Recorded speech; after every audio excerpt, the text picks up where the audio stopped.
Oh my god! Wow! Et donc bonjour les amis, c'est moi. Bienvenue dans une nouvelle vidéo. Aujourd'hui je vais vous présenter mon matériel de pêche. Faut savoir que ça fait très longtemps que je fais de la pêche au cou. Vraiment depuis que je suis petit. Et la pêche au lancer j'ai commencé cet été. Donc vous regarderez juste la date de sortie de vidéo. Vous direz c'était quoi l'été qui était juste avant et vous saurez. Voilà. En gros, été 2000 et vacances d'été 2022. Bon, je vais commencer par vous présenter mes cannes. Toutes mes cannes. Donc, en premier, les cannes de pêche au cou. Ensuite, les cannes de pêche au lancer. J'ai que du spinning, pas du casting. Si vous savez pas ce que c'est les deux, je vous montrerai. Et puis le casting, vous irez voir sur internet. Où je vous mettrai une vidéo, une photo au montage. Et je finirai par les petits équipements et pour terminer vraiment les leurres pour la pêche, ouais. Alors on va commencer par les cannes au cou. Alors là je tiens en main ma première canne, celle avec laquelle j'ai beaucoup pêché et franchement elle est encore en super état et je suis content de la garder. Voilà, là voilà la bête. Ouais, c'est une canne, alors ouais c'est pas grand. Tu peux bien déplier la canne, merci. Alors voilà, comme vous pouvez voir, elle est assez longue, c'est 3 mètres. C'est une 3 mètres. Donc 3 mètres, on se dit, c'est pas mal. Quand on est dans sa cour, au bord de l'eau, on se dit, c'est tout petit. Mais pour l'instant, ça me suffisait. Voilà, donc c'est une team monnerie, monnerie pêche, etc. Ensuite, on va continuer avec une dudule Salsa 400. Donc celle-là, excusez-moi. Elles ont tous un peu de mal à se déplier. Et voilà. Donc c'est 4 mètres. C'est la Salsa 400 pour 400 cm. Ça veut dire 4 mètres. Celle-là, j'ai l'impression que c'est 5 mètres. J'ai l'impression que c'est une 5 mètres. Elle est plus une carrière de 5 mètres, mais j'en sais rien. Faut comparer une à 3 mètres et voir si l'autre elle ferait plus 1 mètre ou 1 mètre de plus. Ensuite, je vais vous montrer la canne avec laquelle j'ai commencé la pêche au moulinet. Par contre, j'ai plus son moulinet, tout simplement parce que je préfère vous montrer directement la canne. Pour ceux qui ne savent pas, c'est une canne Intermarché. Donc une canne Intermarché, c'est une canne à pas cher. Hein.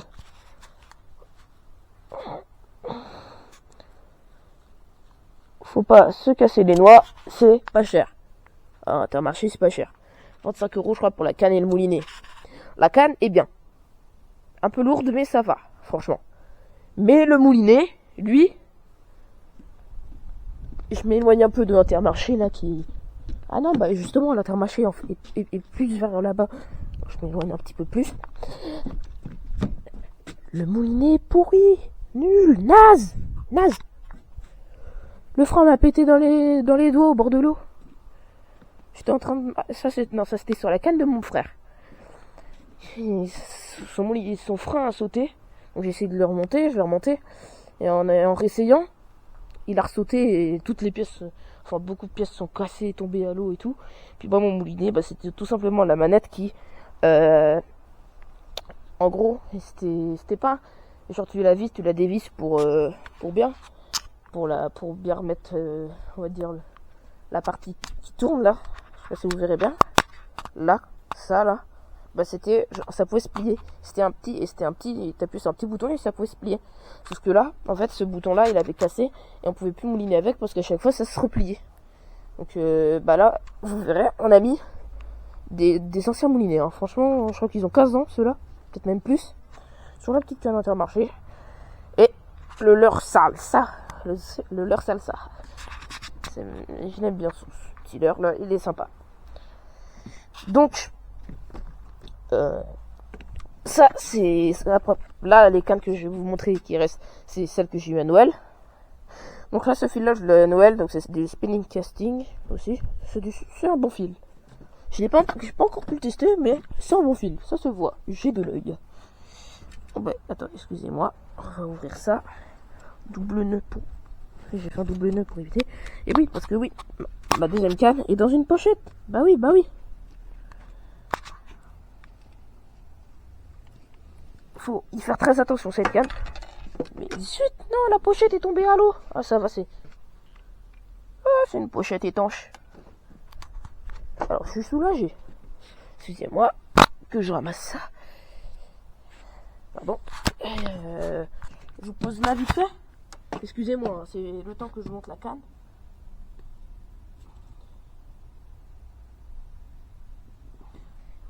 Je dirais bien sûr que cette canne, c'est pas une canne d'exception à 1000 €, même plus, mais c'est déjà une énormément bonne canne. Vraiment, et je suis content de l'avoir. J'ai pas encore pu la tester. Et franchement, elle est super top. Vous voyez à travers les petits trous, vous voyez pas là. Vous voyez. Donc voilà, elle a l'air top. J'ai pas encore pu la tester pour l'instant. Car oui, quand on a Noël, c'est plus la pêche. Et pour aller au bord de l'eau, on se les gèle. En effet. Bon. Ensuite.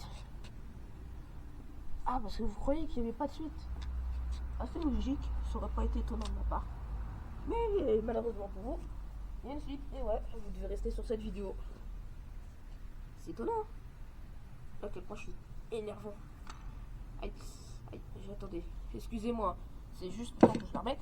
Car maintenant, je vais vous présenter le moulinet que j'ai eu avec. Donc là, on remet la canne à pêche dans sa poche. Et on fixe. On fait un nœud. C'est nickel. Voilà. Maintenant, je vais vous présenter le moulinet. Donc, le moulinet, faut pas s'embêter. Là, ah ouais, carrément, j'ai pas vu, on avait sur la boîte, mais on a un schéma, carrément, de comment est fait le moulinet. C'est super. Vraiment. J'adore. Alors, bon, je viens de vous gâcher une petite surprise. Ce n'est point grave. Oh, regardez pas mon zizi, mon pervers là, oh. Pervers.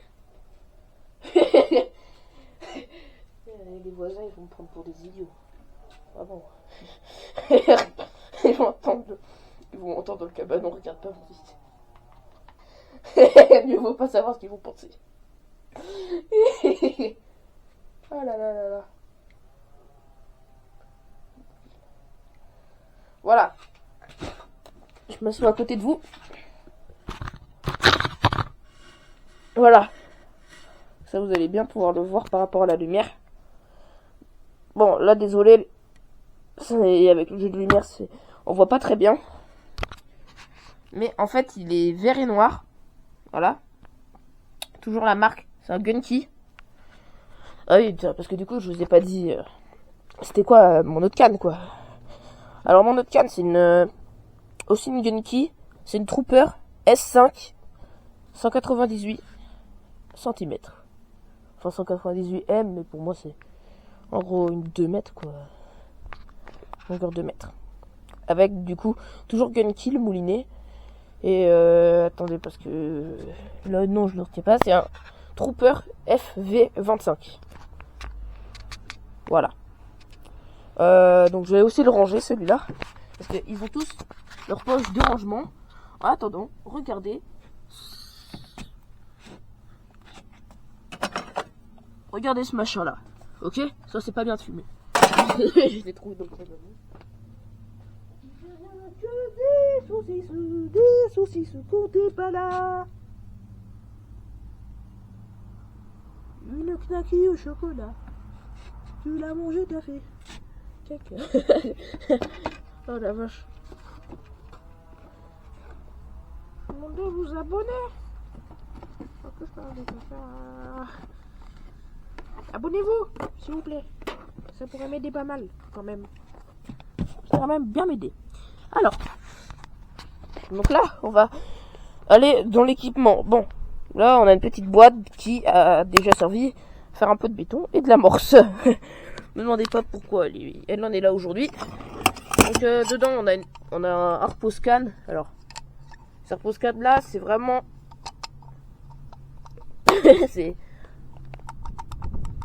pas si vous voyez, mais en gros, il s'agite beaucoup, quoi. Regardez. Voilà. Là, la barre de fer bouge pas. Vraiment, il y a que le truc rouge qui bouge. Et puis, ça peut se replier tout seul. Et puis, alors si t'as un coup sur la canne, moi, j'éviterais parce que, bah, direct, la canne, elle glisse. Et puis, elle part direct, quoi. On a du fil de pêche, on a tout, bon, ça c'est pas intéressant. Des ciseaux, des bouchons.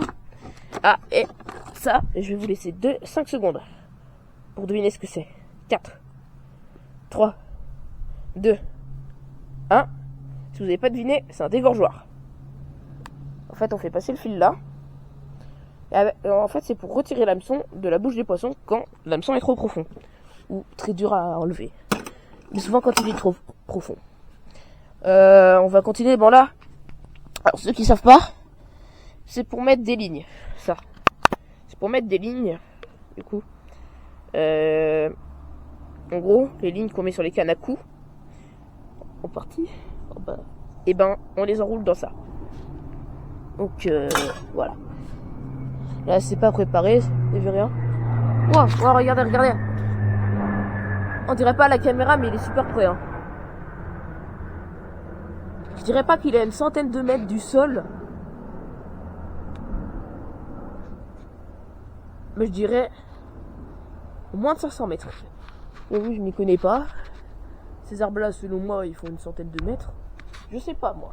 Je m'y connais pas. Déjà, s'ils font 50 mètres, c'est-à-dire que c'est pas mal. Ils sont énormes. Énormes. Ces arbres-là. D'ailleurs, il y a celui-là qui menace de me tomber dessus, là. Salut l'arbre des voisins. Ça va?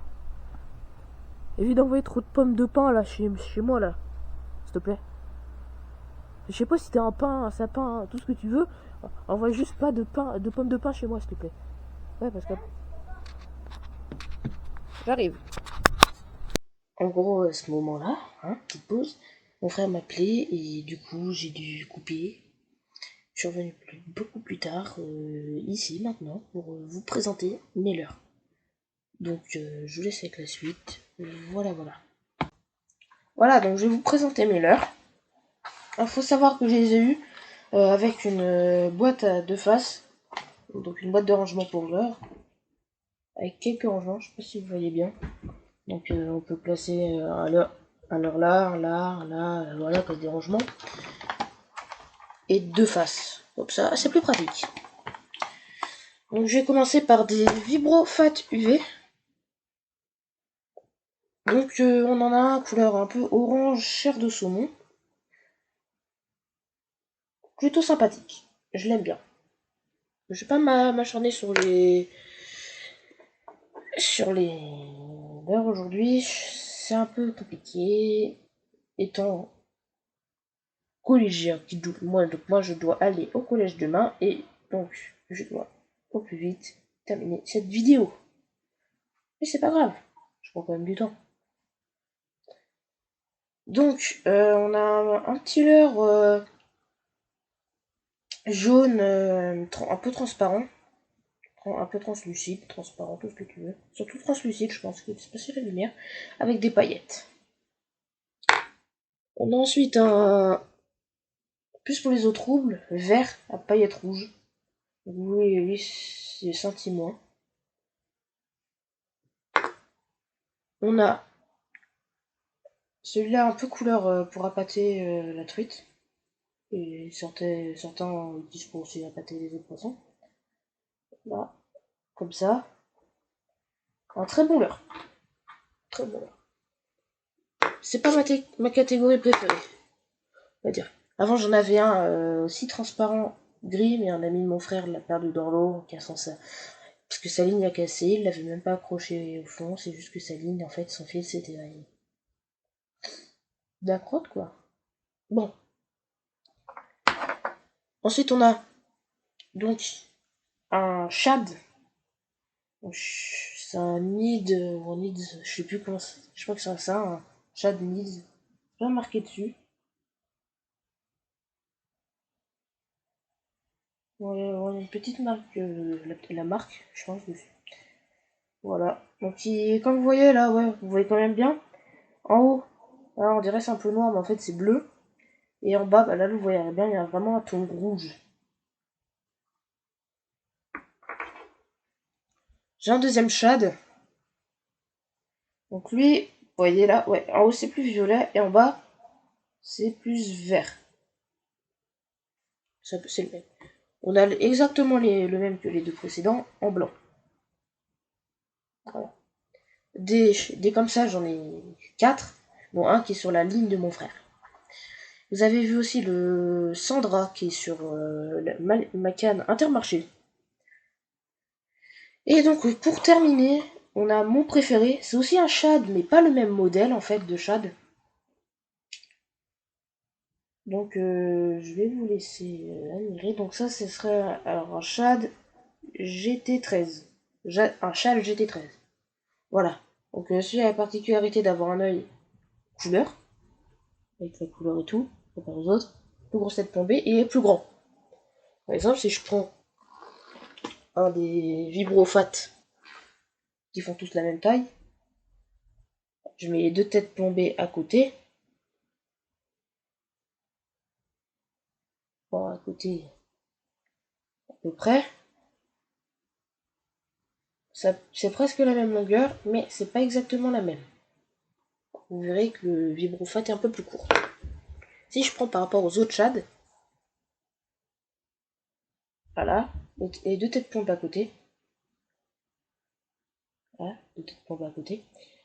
Vous verrez que, bah, du coup, si je tourne bien les deux queues, voilà, celui-ci est plus court. En fait, celui-là, c'est le plus grand que j'ai, c'est mon préféré avec le Sandra. Et celui-là, j'y tiens pas mal. J'ai eu. Alors, celui-là, j'ai déjà eu plusieurs touches avec. Il n'y a pas trop de marques, bizarrement. Après, les vibrofas, je les ai pas encore trop utilisés. Celui-là, j'ai eu, je crois, 3-4 touches avec. Ce qui est plutôt bien pour le nombre de fois où je l'ai utilisé, ce qui est 2. J'avais une pêche où j'avais une touche et une autre où j'avais eu 3 touches.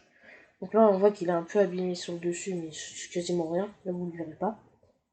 Il y a une petite trace de morsure aussi là. Donc, je sais pas si ça a de la fin en même temps. Un peu abîmé là, juste là, au niveau de l'hameçon, un petit trou. Et au niveau là, juste après le coup, 2 trous aussi. Donc voilà. Bon, bah, merci d'avoir suivi la vidéo. Merci d'avoir vu toute la vidéo. Ouais, revidéo. Merci d'avoir tout regardé. Ciao.